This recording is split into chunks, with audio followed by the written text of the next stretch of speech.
ಕೇಂದ್ರ ಮಂತ್ರಿಮಂಡಲದಿಂದ ತೆಗೆದು ಅಂಬೇಡ್ಕರ್ ಸಂವಿಧಾನವನ್ನು ನಾವು ಎತ್ತಿ ಹಿಡಿತೀವಿ ಅಂತ ಅವ್ರು ತೋರಿಸ್ಬೇಕು. ಇಲ್ಲ ಅಂದರೆ ಇವರು ಇಲ್ಲಿವರೆಗೂ ಸಂವಿಧಾನದ ಹೆಸರಿನಲ್ಲಿ ಆಡ್ತಾ ಇರೋದು ನಾಟಕ ಅಂತ ಇಡೀ ದೇಶದ ಜನತೆಗೆ ಬೆತ್ತಲೆ ಆಗುವ ಅವಕಾಶ ಅವ್ರಿಗೆ ಬಂದು ಒದಗಿದೆ. ಅಮಿತ್ ಶಾ ಏನಾದರೂ ಮಾತಾಡೋಕ್ಕೆ ವಾಕ್ ಸ್ವಾತಂತ್ರ್ಯ ಇದೆ ಅಂದರೆ ಆರ್ಟಿಕಲ್ 19(a) ಮೂಲಕನೇ ಅವ್ರು ಮಾತಾಡಬೇಕಾಗತ್ತೆ. ಆ ಸ್ವತಂತ್ರ ಕೊಟ್ಟಿದ್ದು ನಮ್ಮ ಬಾಬಾ ಸಾಹೇಬ್ ಅಂಬೇಡ್ಕರ್ ಅಂತ ಹೇಳಕ್ಕೆ ಸ್ವರ್ಗ ನರಕ ಮೇಲಿಲ್ಲ ಕೇಳೋ ಮೋದಿ ಎಲ್ಲ ಇಲ್ಲೇ ಐತೆ ಅನ್ನೋ ಮಾತನ್ನ ನಾನು ಅವ್ರಿಗೆ ಹೇಳ್ತಾ ಇದ್ದೀನಿ. ಅವರು ನಮ್ಮ RSS ನ ಮನುವಾದವನ್ನ ಎತ್ತಿಡಿಯೋದಕ್ಕೆ ಹೊರಟಿದ್ದಾರೆ. ಇಂಥ ಮಾತುಗಳು ಪಾರ್ಲಿಮೆಂಟ್ ಒಳಗಡೆ ಚರ್ಚೆ ಆಗ್ತಾ ಇರೋದು RSS ರವರ ನೇರ ಡೈರೆಕ್ಷನ್ ಮೇಲೆ ನಡೀತಾ ಇದೆ ಅಂತ.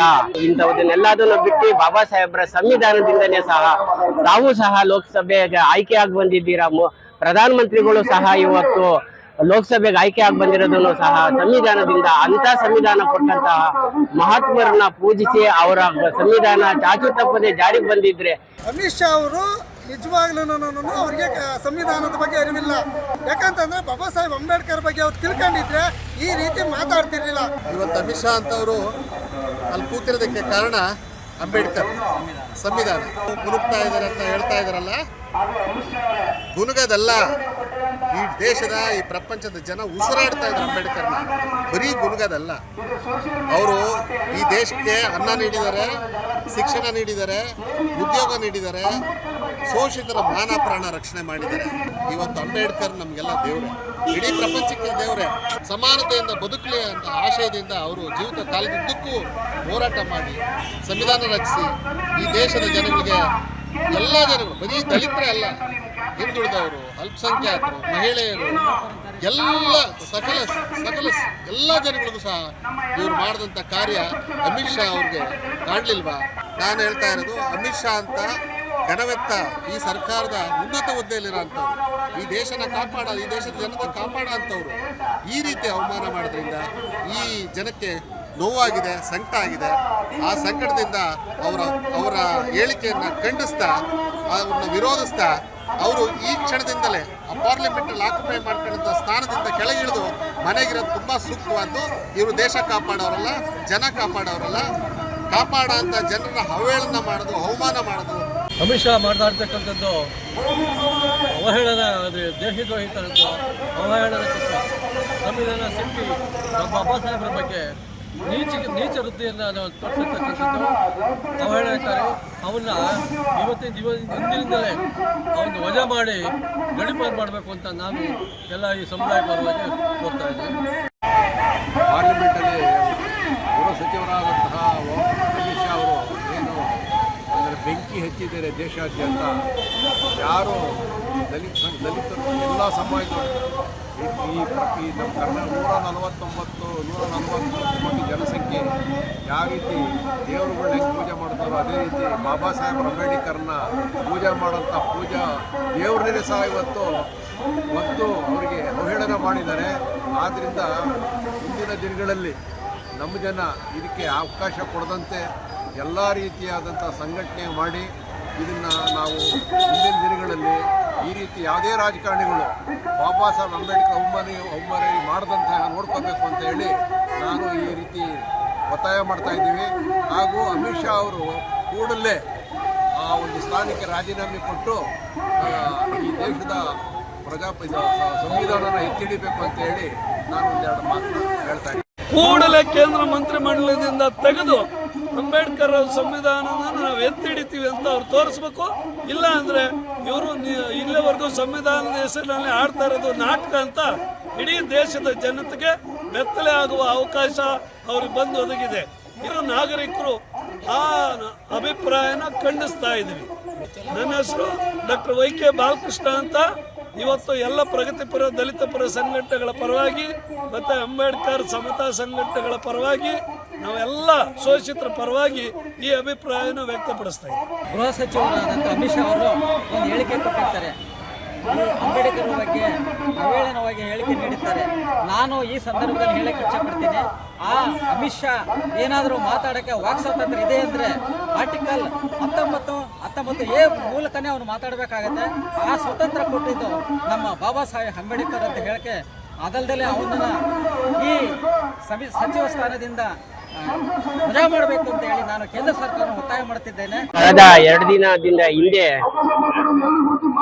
ರಾಜ್ಯಸಭೆಯಲ್ಲಿ ಗೃಹ ಸಚಿವರಾದಂತಹ ಮೋದಿರವರು ಬಾಬಾ ಸಾಹೇಬ್ರ ಬಗ್ಗೆ ಫ್ಯಾಷನ್ಗೋಸ್ಕರ ಕೂಗ್ತಾ ಇದ್ದಾರೆ ಅನ್ನೋ ಪದನ ಮತ್ತೆ ದೇವರುಗಳು ವಿಚಾರವನ್ನ ನಾವು ಸ್ಮರಣೆ ಮಾಡಿದ್ರೆ ನಾವು ಸ್ವರ್ಗಕ್ಕೆ ಹೋಗ್ತೀವಿ ಅಂತ ಹೇಳ್ತಾರೆ.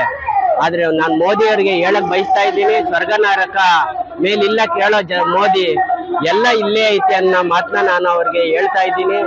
ಖಂಡಿತವಾಗ್ಲೂ ಇದು ಬಾಬಾ ಸಾಹೇಬರ ಸುವರ್ಣ ಯುಗ ಆಗಂತ ಸಂದರ್ಭದೊಳಗಡೆ ಅವರು ಬಾಬಾ ಸಾಹೇಬ್ರನ್ನ ಟೀಕೆ ಮಾಡಿ ಅವರು ನಮ್ಮ RSS ನ ಮನುವಾದವನ್ನ ಎತ್ತಿಡಿಯೋದಕ್ಕೆ ಹೊರಟಿದ್ದಾರೆ.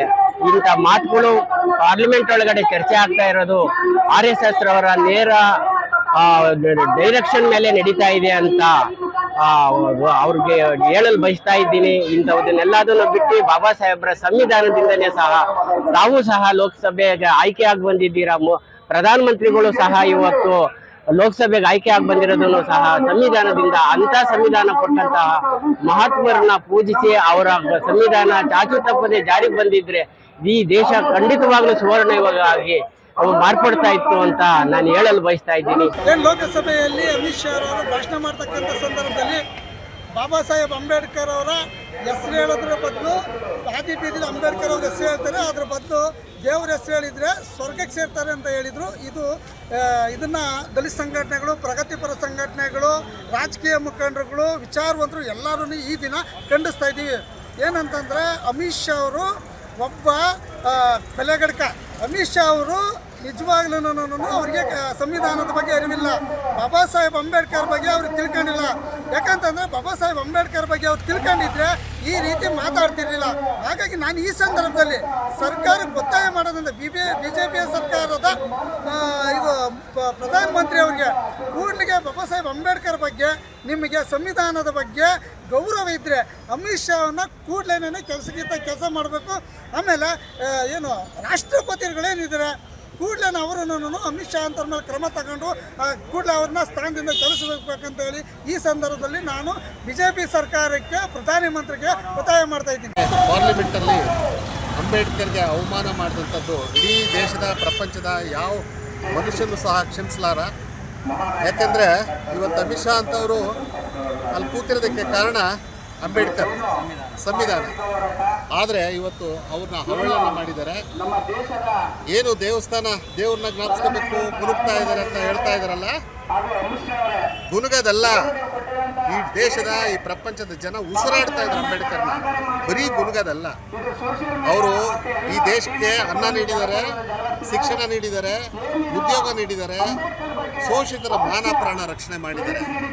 ಇವ್ರು ಹೇಳೋಂಥ ನೂರಾರು ಸಾವಿರಾರು ದೇವರುಗಳು ಯಾವತ್ತೂ ನಾವು ಅದಕ್ಕೆ ಅನ್ನ ನೀಡಲಿಲ್ಲ, ಶಿಕ್ಷಣ ನೀಡಲಿಲ್ಲ, ಉದ್ಯೋಗ ನೀಡಲಿಲ್ಲ, ಮಾನ ಪ್ರಾಣ ರಕ್ಷಣೆ ಮಾಡಲಿಲ್ಲ.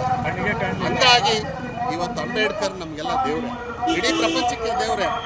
ಯಾಕೆ ಅಂತಂದರೆ ನಿಜವಾದ ದೇವರು ಅವರು ಮಾನ ಪ್ರಾಣ ಅನ್ನ ಶಿಕ್ಷಣ ಉದ್ಯೋಗ ಎಲ್ಲವನ್ನೂ ನೀಡಿ ಎಲ್ಲ ಜನರು ಶಾಂತಿ ನೆಮ್ಮದಿಯಿಂದ ಸಮಾನತೆಯಿಂದ ಬದುಕಲಿ ಅಂತ ಆಶಯದಿಂದ ಅವರು ಜೀವಿತ ಕಾಲದುದ್ದಕ್ಕೂ ಹೋರಾಟ ಮಾಡಿ ಸಂವಿಧಾನ ರಚಿಸಿ ಈ ದೇಶದ ಜನಗಳಿಗೆ ಎಲ್ಲ ಜನಗಳು, ಬರೀ ದಲಿತರೇ ಅಲ್ಲ, ಹಿಂದುಳಿದವರು, ಅಲ್ಪಸಂಖ್ಯಾತರು, ಮಹಿಳೆಯರು, ಸಕಲ ಎಲ್ಲ ಜನಗಳಿಗೂ ಸಹ ಇವರು ಮಾಡಿದಂಥ ಕಾರ್ಯ ಅಮಿತ್ ಶಾ ಅವ್ರಿಗೆ ಕಾಣಲಿಲ್ವಾ? ಅಮಿತ್ ಶಾ ಅವರು ಇವತ್ತೇನಾದ್ರೂ ಅಲ್ಲಿ ಕೂತಿರೋದಕ್ಕೆ ಅಂಬೇಡ್ಕರ್ ಕಾರಣ. ಅಂದರೆ ಇವರು ಹೇಳ್ತಾ ಇದ್ದಾರೆ, ಇಡೀ ಭಾರತ ದೇಶದ ಜನ ಇವ್ರನ್ನೆಲ್ಲ ನಾವು ದೇವರು ಅಂತ ಆಯ್ಕೆ ಮಾಡಿ ಜನಗಳು ಪಾರ್ಲಿಮೆಂಟ್ ಒಂದು ದೇವಸ್ಥಾನ ಇದ್ದಂಗೆ ಅಲ್ಲಿ ಕೂರಿಸಿದ್ರೆ ಈ ದೇವರುಗಳನ್ನೇ ಸೃಷ್ಟಿ ಮಾಡಿದಂಥ ಮಹಾ ದೊಡ್ಡ ದೇವರಾದ ಅಂಬೇಡ್ಕರ್ನೇ ಅವಹೇಳನ ಮಾಡ್ತಾರೆ ಅಂದರೆ ಈ ಆಯ್ಕೆ ಮಾಡಿದಂಥ ಕಳಿಸಿದಂಥ ಜನ ಸುಮ್ಮನೆ ಇರ್ತಾರ? ಈ ದೇವರುಗಳಿಗೆ ಸುಮ್ಮನೆ ಬಿಡ್ತಾರ? ದೇವರುಗಳನ್ನ ಹೀನಾಯವಾಗಿ ಬೈತಾರೆ. ಸೊ ಆ ಕಾರಣದಿಂದ ನಾನು ಹೇಳ್ತಾ ಇರೋದು, ಅಮಿತ್ ಶಾ ಅಂತ ಘನವೆತ್ತ ಈ ಸರ್ಕಾರದ ಉನ್ನತ ಹುದ್ದೆಯಲ್ಲಿರೋ ಅಂಥವ್ರು, ಈ ದೇಶದ ಜನತೆ ಕಾಪಾಡೋ ಅಂಥವ್ರು ಈ ರೀತಿ ಅವಮಾನ ಮಾಡೋದ್ರಿಂದ ಈ ಜನಕ್ಕೆ ನೋವಾಗಿದೆ, ಸಂಕಟ ಆಗಿದೆ. ಆ ಸಂಕಟದಿಂದ ಅವರ ಹೇಳಿಕೆಯನ್ನು ಖಂಡಿಸ್ತಾ, ಅವ್ರನ್ನ ವಿರೋಧಿಸ್ತಾ, ಅವರು ಈ ಕ್ಷಣದಿಂದಲೇ ಆ ಪಾರ್ಲಿಮೆಂಟಲ್ಲಿ ಆಕ್ಯುಪೈ ಮಾಡ್ಕೊಂಡಂಥ ಸ್ಥಾನದಿಂದ ಕೆಳಗಿಳಿದು ಮನೆಗಿರೋದು ತುಂಬ ಸೂಕ್ತವಾದ್ದು. ಇವರು ದೇಶ ಕಾಪಾಡೋರಲ್ಲ, ಜನ ಕಾಪಾಡೋರಲ್ಲ. ಕಾಪಾಡೋ ಅಂಥ ಜನರನ್ನ ಅವಹೇಳನ ಮಾಡೋದು, ಅವಮಾನ ಮಾಡೋಂಥ ವ್ಯಕ್ತಿಗಳು. ಆದ್ದರಿಂದ ಅಮಿತ್ ಶಾ ಅವರು ಗೌರವದಿಂದ ತನ್ನ ಸ್ಥಾನಕ್ಕೆ ರಾಜೀನಾಮೆ ಕೊಟ್ಟು ಮನೆಯಲ್ಲಿರೋದು ಸೂಕ್ತ. ಈ ದೇಶದ ಜನ ಕಾಪಾಡೋಂಥ ಶಕ್ತಿ ಅವ್ರಿಗಿಲ್ಲ.